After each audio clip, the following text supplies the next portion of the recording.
Tonight, a final farewell as the Liberals begin the blame game. We could have neutered that appeal of Labor if we'd had a fresher face, but we didn't. Corporate Australia's push to get tough on climate change. There is enormous now, finally, groundswell support from the business community for early action. A teacher jailed for naming a classroom teddy Mohammed. And it's goodbye from the Golden Tonsils. John Laws signs off. I thank you for listening, and I hope you can be kind to each other. Good evening, Juanita Phillips with ABC News. Peter Costello says the coalition could have stopped Labor's landslide if it had dumped John Howard for a fresher face. Excuse me. In his first in-depth interview since the coalition's crushing defeat, the former Treasurer, I beg your pardon, says he's likely to quit Parliament within the next 3 years. The body of an Australian soldier killed in Afghanistan has just arrived home in Australia. Early this evening, Private Luke Worsley's coffin was carried from the RAAF plane at Richmond Air Base by soldiers in his company. The 26-year-old died last Friday in a raid on a Taliban bomb-making compound. Luke was an outstanding soldier and a decent young Australian.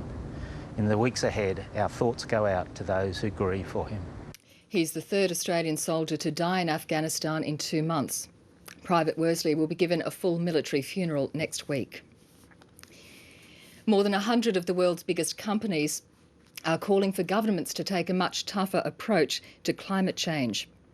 Australian banks, insurance companies and super funds have joined forces with giant names like Coca-Cola, News Corp and Shell. They're calling for action, including legally binding targets. Could Sydney be heading for a repeat of the Cross-City Tunnel debacle? The Lane Cove Tunnel has been attracting only half the expected number of drivers since it opened earlier this year. The federal police involved in the Mohammed Hanif case have been criticised by the journalist who wrote an award-winning series of articles about it. Hedley Thomas last night won the Gold Walkley, journalism's top honour. His stories were based on leaks of the police interviews with the former terror suspect. Mr Thomas said the police were still pursuing Dr Hanif's lawyers for exposing the truth.